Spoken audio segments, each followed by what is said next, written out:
trying to get on the dick, trying to grab the balls, trying to grab the ass. So who cares? Why not do your own thing and let them say what they want?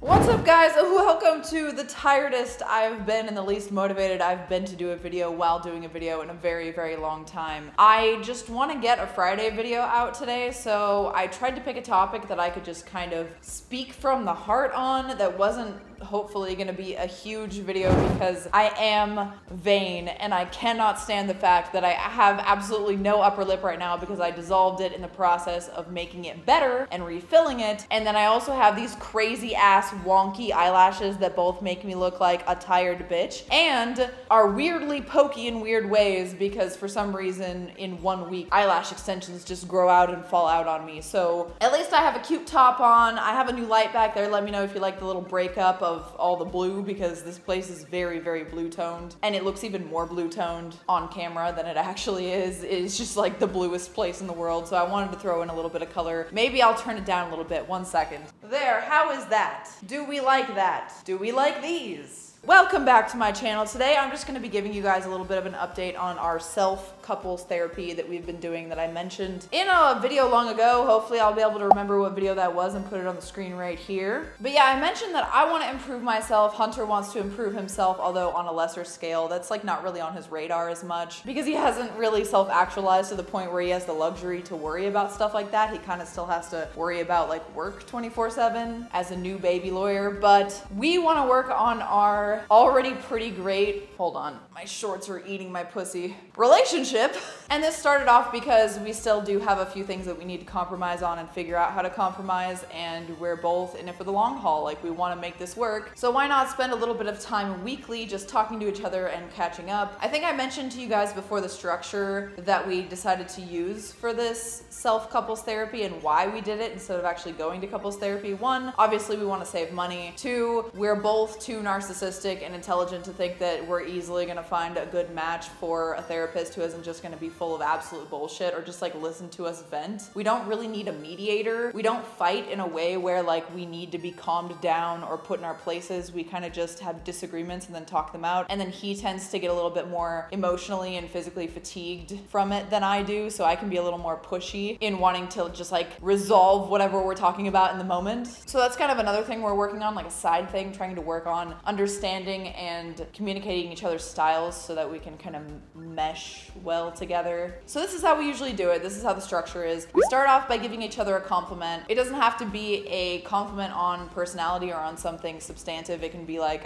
looks, but I always try not to give the looks compliments because like literally every second of the day I'm like, god damn, like trying to get on the dick, trying to grab the balls, trying to grab the ass, spanking him, telling him he looks like a Greek god. So like I try to give him a little better compliments. The way that I know that it's making us grow is we both get kind of nervous when it's around the time of doing the therapy, and I know it tires him out a lot more emotionally, or maybe not even like emotionally, more just like dude is mentally tired afterwards. I don't know, because it's probably a lot of mental stuff after doing mental stuff all day at work. But I do get nervous talking to him and bringing things up that might have bothered me or like wondering things about him, and I would spring these annoying questions and interrogatories basically throughout the day, or I would just bring things up right as they happen. And this has been kind of a test in teaching me how to be patient and me how to like think things through for sure, because I'm so good at thinking about how I feel about things in the moment, way better than the average person is, that I can actually have the conversation right away. But I've noticed that I do still benefit from having the conversation a little bit later when I've thought through it a little bit more. So I'm getting off track, of course. I am so tired. I don't know if you guys can tell, but I am literally the most tired person ever. I don't know why. I just like, what is this pocket? Oh my god, I'm just a clusterfuck of asshole today. I don't know, like my pussy is eating these shorts. or my shorts are eating my pussy. I can't tell. I don't know what's going on. I just want to talk to you guys, but I'm losing my train of thought. Anyway, so after we give each other a compliment, I ask him, because he's not as open as I am and he's not going to bring up the therapy type stuff, I ask him if he has anything to talk about. And it's cool because the other week he did have something to talk about that was kind of cute. So we'll talk about that, and then if I have anything to talk about, we will do that. And I have a list of things that I want to eventually talk talk about, things I want to ask him. Sometimes they're not that heavy, just like stuff about his childhood or like stuff about exes or just getting to know him better. And then other times there's like small problems we have, and then there's like bigger problems that we have. And if it's like a bigger problem, I'll like break it down. We only have like 1 or 2 big problems, but I'll like break it down into category if I can and just ask a few questions or bring up a few things. Sometimes things happen throughout the week that I want to bring up. Like this week, I posted something that he thought that would be too offensive for like his lawyer colleague type people. And he just replied to my story that he thought was too offensive and was like, "Ooh, this is gonna ruffle feathers." And I'm like, okay, haha, like great, I love that. Love that for us, you know? And then like he, I guess, got bent out of shape a little bit because I didn't immediately take it down. And I'm like, bro, I'm not the kind of person that like takes shit down. So if it's that big of a deal to you, which I'm not gonna understand in the first place, you're gonna have to like tell me more directly. And he was being a little like snippy about it, and I was being dismissive because I didn't think it was that big of a deal. But instead of fully talking about it in the moment, we had a small talk about it, and then we ended up just clearing everything up and having like a 30-minute conversation about it during that Sunday's therapy. By the way, we do it Sunday night before we get like comfy in bed, but after all of the day's festivities. And then we've moved it like twice, but never more than a week. We would just move it into like a couple days from then or something if we have to, or if he's way too tired. So yeah, that's a little example of one of the things that might come up that we talked about recently. And then after that, we kind of just like cuddle and sometimes seal it with some physical activities, you know, and then we go to bed, and it's great. And it actually feels really, really nice. We had a really good one like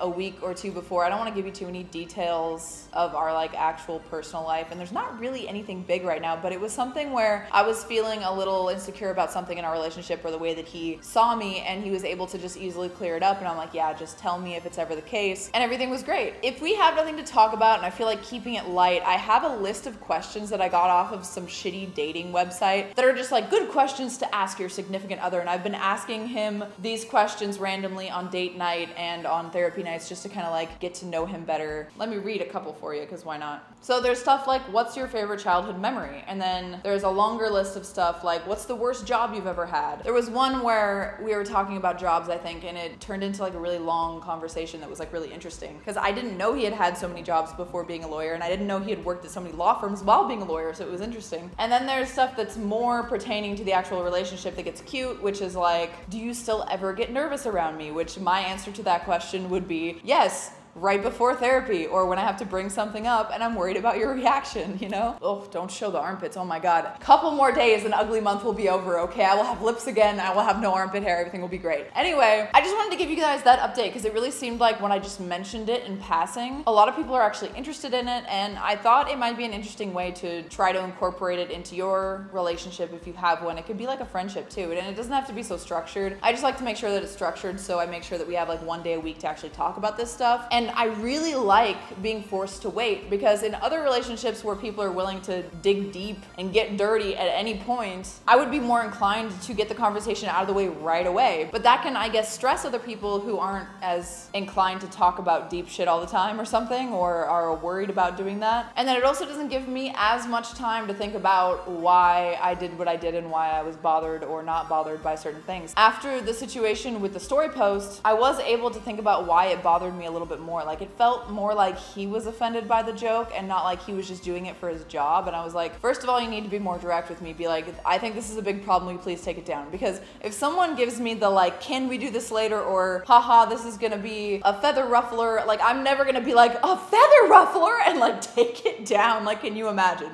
Can you imagine? And I think he's more used to having friends that will take like really obscure social cues because they're so afraid of any kind of rejection or backlash that they'd be like, oh really? Fuck, well let me take this down, because I don't really mind taking things down. It doesn't really go against me as a person. Whereas me, I'm so strong-willed that I'm not taking anything down unless I actually don't believe it or it was a mistake. Like, I'm gonna leave shit up and then like have a discussion about it. I would rather people be like, this offended me, and then I'd be like, why did it offend you? And then we could have a conversation about it rather than just like put my tail between my legs and delete something, especially if I don't think it's too offensive. And I think what bothered me, other than being confused, was the fact that I was feeling like I was being chastised instead of my person being like, I know, my job is weird, just don't do it. I think this might cross a line or whatever, you know? And then I could be completely empathetic with that. And we easily talked it out and it was great. It's funny because when I say like couples therapy or doing couples therapy or any kind of therapy, there's still that negative connotation around it that's like, ew, like what's wrong with your relationship? But I feel like I've never met anyone that has a better, more stable relationship than he and I do. Like it's easy, it's effortless. We spend way too much time together right now, like 24/7 when he's not at work, because we're not drinking, we're not going out, because he's trial prepping and he's really stressed while he's trial prepping. And there have been no incidents. There have been like literally none, other than that weird situation with the post. And it was just like kind of him being snippy. Like that's the maximum we ever get at each other. And it happens like once every couple months. So doing this, making something that's already great better, is just something I can really geek out on, because you guys know I like to self-actualize and better myself. But why wouldn't I also want to better my home life and the life of my partner and just make a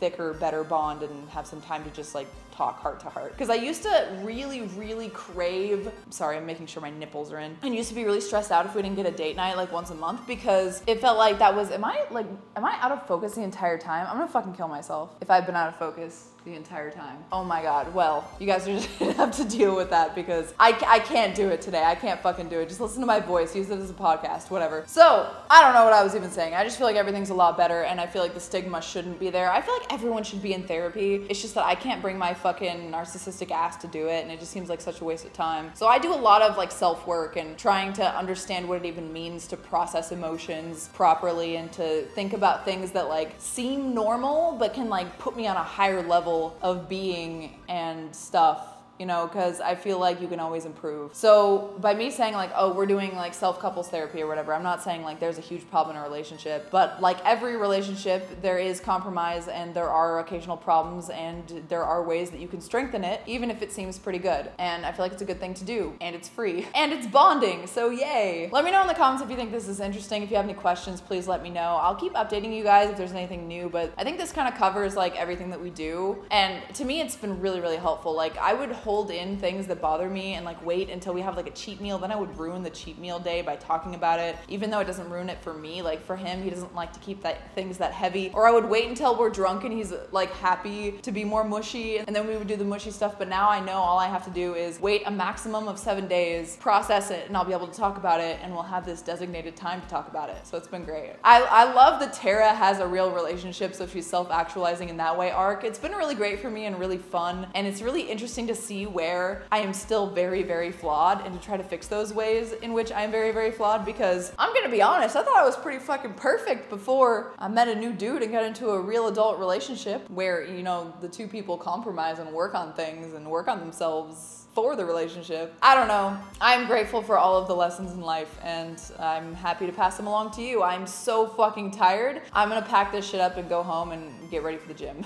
Wish me luck at lips tomorrow. By the time you see this video, my lips will already have been filled. RIP my lips. Won't really help, but I will appreciate it in the comment section nonetheless. I'm gonna keep trying to keep up this Tuesday and Friday schedule. Let me know what you think about the sit-down videos contrasted with the actual commentary videos. I don't know why I said actual there, like this is not also a good video and commentary. I'm gonna fucking try to get through this PCH video. Might take an Adderall for it, I don't fucking know, because it is a clusterfuck. And me and Hunter are going on his birthday trip to Yellowstone / Grand Tetons, and he said, no matter how much I bitch about it, please document it. So, bitch, we're gonna be filming and taking pics. I will see you guys later. I love you so much. Have a wonderful fucking Friday and weekend. I'm doing something so crazy on Monday. Can't wait to share that with you.